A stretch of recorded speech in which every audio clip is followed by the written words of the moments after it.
The way you mod is going to change because there's a new damage synergy in town. What's good, folks? It's KnightmareFrame here with a new Warframe video coming at you with the new damage meta. For those who are out of the loop, Blast is insanely good now. Actually, you know, when I think about it, DE went to nerfed ammo in general, alongside AoE weapons and primary merciless, to then releasing corner weapons that don't need to worry about ammo, to then releasing melee influence where it made melee have a larger AoE than the OG AoE weapons, to now bringing us Blast where we can synergize that with all of our builds alongside melee influence. Make up your minds! Anyway, for those who want to see how powerful this can be, here's a little sneak peek.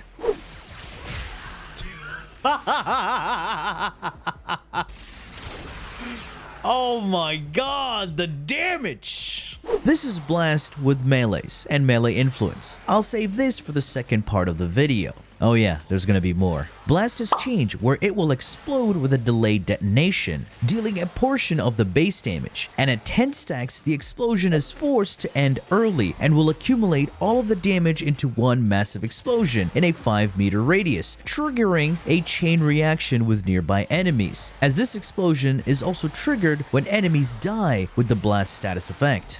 Meaning raw damage and status builds with rainbow modding is actually really good now. Emphasis on the really good part. And luckily today, I'll be showing you two weapons that are just going to rise up and destroy everything. The Kuva Nukor and the Tenet Glaxion. And one frame that just makes both of these weapons even stronger.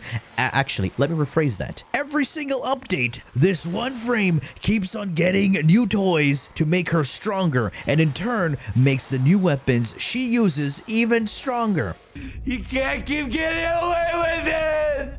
Saryn, who would have guessed? I know, right? Volt can do probably 30% of what Saryn can do here, for those wondering. And the other people thinking about Lavos with Valence Formation, well, he does better with other setups for unique synergies that only he can do, but that's for the other video. But let's take a look at the first weapon, Tenet Glaxion. When this launched, it was an average beam weapon with nothing unique about it, and all it had going for it was the beam chaining, and you can add bonus elemental damage through the sister hunt. It does have an augment in the Nightwave, but you won't be using that, nor do you need to. And for the bonus element you want on the Glaxion is bonus magnetic. And the main reason magnetic is good now on these builds is because it's bonus damage to shields and overguard. And when you break them, it triggers a forced electric proc, which can cause a Telsa chain reaction. So now we have AoE damage on non-AoE weapons, and we deal bonus damage to overguard. And looking at the Kuva Nukor, you also want bonus magnetic. This weapon has innate radiation damage along with a massive critical damage bonus.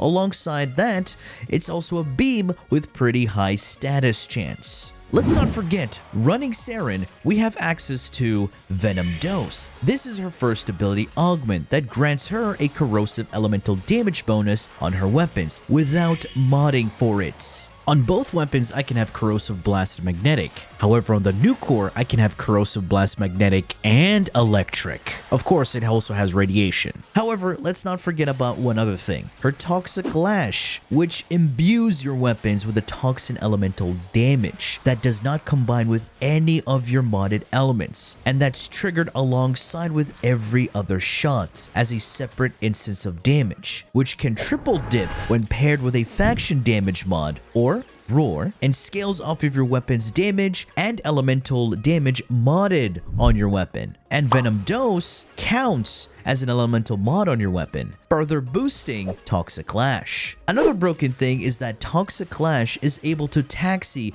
off of blast explosions and spread alongside them, increasing your damage nuking, and scales with a portion of that explosion. Like what? All of this is further boosted by faction damage, although I won't be running with faction damage mods on my weapons, as I'll be using the Helminth Roar. Roar is a damage buff that is coded as faction damage and is additive to your faction damage mods and Relay Blessing. But having Roar here will save me a mod slot, just like how Saryn is saving me 2 with her Venom Dose. I'm also going to introduce to you the new Elementalist Mods. The new mods increase your status effect damage by 90%, so that's a 1.9 times damage multiplier for the status effect damage, which happens to be Blast, Toxin, Electric. Not to mention, these Elementalist mods are also multiplicative with faction damage mods. Unfortunately, they do not double dip with your status effects, hence why it's better damage to pair both a faction damage with the Elementalist damage mods. And that's exactly what I'm doing here.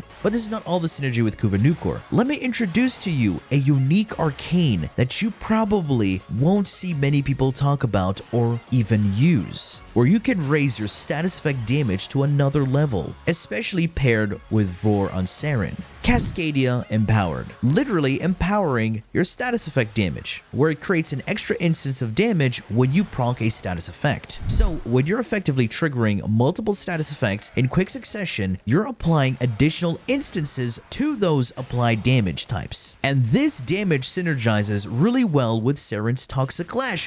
Who would have guessed? And to effectively create these additional instances and have multiplicative applications, you want high fire rate and good multi-shot, as multi-shot is really important because each instance of your pellets will create their own instance of empowered damage, and with higher fire rate causes rapid to almost instantaneous applications of empowered. And oh boy, what a time to live in that we have this arcane with the new changes paired with Saryn and a Kuva Nukor. Unfortunately, this arcane doesn't scale with a lot of buffs and mods, but scales really well with faction damage, a damage vulnerability, and as I said earlier, Toxic Lash, because Toxic Lash is an additional instance of damage that causes Empower to trigger while it's also triple dipping with faction damage mods.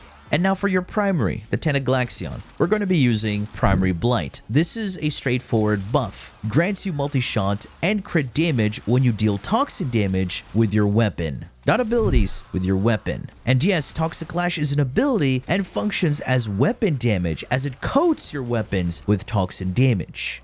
For those wondering if you will need a full strip to do all this crazy damage, no you don't. And this is where we go to the Archon Shards section. These Archon Shards look very odd and out of place. I'll be using 1 Tauforge Green, increasing my corrosive stacks to 13, which is not a full strip, but enough to weaken them to the point where they're vulnerable enough to take as much damage as possible. We also do not want to full strip because of the new armor changes, as the armor types are tied to the faction and the damage scaling to partial stripped enemies is really strong. The 2 orange shards are there to regenerate my shields when you kill enemies affected by blast. This only works if you have shields, and that's not going to be an issue because of how fast we're killing. And lastly, the 2 blue shards are there for health regeneration, because I'll be running combat discipline at max rank, just so I can damage my health and trigger Arcane Avenger. This arcane grants me 45% flat critical chance on all of my weapons, and the blue shards are going to be there as my main source of healing to offset the damage I take from combat discipline. Pair this with a Kuva Nukor, that's 52% chance to deal 10 times your damage, thanks to its massive critical damage. And with Arcane Avenger, this takes Glaxion to over 100% crit chance. Alright, let's take a look at the Saryn builds along with her weapons. Alright, here we are at the build section, and hopefully everyone paid attention or even understood what's happening with this build synergy. If you didn't, please go take a look at the timestamps. So, starting off with the Saryn Loadout. In the arcanes, the first arcane that we want is Arcane Avenger. This is for that flat 45% crit chance on all of our weapons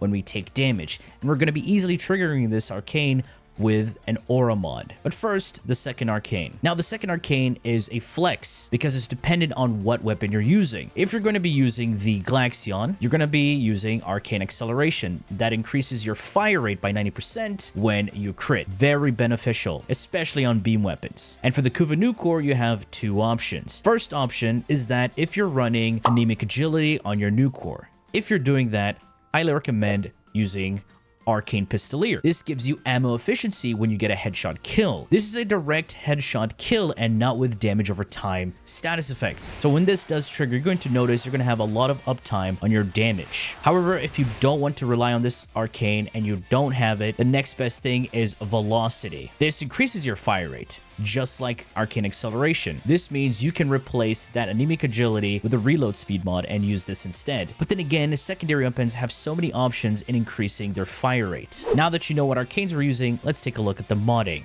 In the aura, Combat Discipline. You damage your health when you kill enemies, and this triggers Arcane Avenger for that crit chance. In the Exilus, your foot maxing mod. If you do not have this, highly recommend using Handspring or even Pain Threshold. Now, of course, let's not forget our Venom Dose. This is our elemental damage mod on our weapons. When you hold cast the first ability, you activate this to get that corrosive damage bonus on all your weapons. For the strength increases, have Blind Rage and Precision Intensify.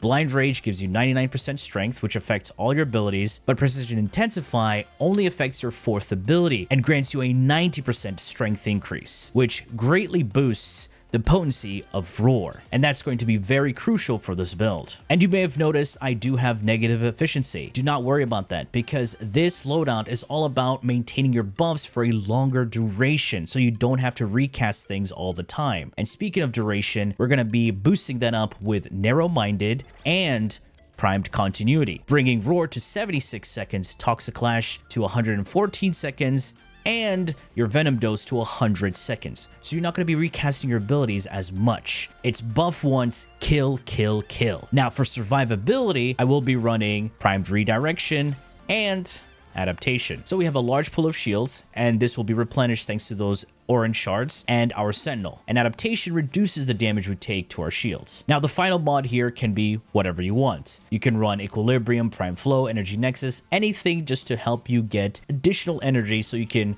cast your abilities when you need to. Granted, I have an opposing polarity here, so that's why I don't have enough space for something like Equilibrium or Prime Flow. So I'll either use Energy Nexus or regular flow. But then again, either adding additional duration or strength is also going to be very beneficial to you. So either way works just fine. Now onto the weapon section, starting off with my Tenet Glaxion. And my Tenet Glaxion is bonus magnetic, and the weapon itself has innate cold. So if you don't have any elements on it, you're going to have magnetic and cold. Taking a look at the build. Now in the arcanes, primary Blight for that crit damage and multi-shot, which greatly boosts beam weapons. And you're using this on Saryn, so you might as well take full advantage of this arcane to greatly boost your damage. My base damage is coming from Heavy Caliber and Galvanize Aptitude. You have your crit chance, crit damage, and the 60% is boosted even further thanks to Arcane Avenger, guaranteeing our consistency when it comes to crits. With one Hellfire elemental damage mod gives us Blast with that innate cold. So I have Magnetic and Blast. And if I use Venom Dose, I will have Corrosive, Blast, and Magnetic. And adding on to that damage, I do have Rifle Elementalist. This grants us that status effect damage and some nice punch through. And finally, increasing my magazine so we can fire longer. Having a larger magazine is great for massive ad clearing. But then again, if you don't mind this, you can swap this out to anything else. Finally, Sinister Reach to increase the beam length. Now, for the Kuva Nukor. As I said, it depends on what mod you're using on the Kuva Nukor, and you can switch around the arcane. That's all down to you. The build is very simple. Base damage mod is with Hornet Strike. To be honest, it really doesn't matter if you use Hornet Strike or Magnum Force, it's the same thing. Boosting our critical damage with Target Cracker, and as you may have noticed, it's 11.7 times. Now this additional crit damage is also coming from my Sentinel. We'll get there. I do have a cold and a heat damage mod to increase my blast damage. Then finally, with an electric. So looking at our elements, I have radiation, that's innate Kuva Nukor radiation, blast from the combined elements, magnetic from the Kuva bonus, and finally electric with that primed convulsion. Lastly, we have pistol elementalist to increase that status effect damage. And let's not forget about Cascadia Empowered. This, of course, creates additional instances of the status effects that you're applying. Now, there are other options to your arcanes. If you don't really like this arcane or you don't have it yet, another great option is Conjunction Voltage. This increases your reload speed and multi-shot when you proc electricity. Now, of course, if you want to play a little bit differently, you can use other Cascadia arcanes to increase your crit chance and whatnot. But for crazy damage, this is what you're going to be running. Now, remember what I said on how secondaries get additional fire rate increases? Well, we have the Furax here. All you have to do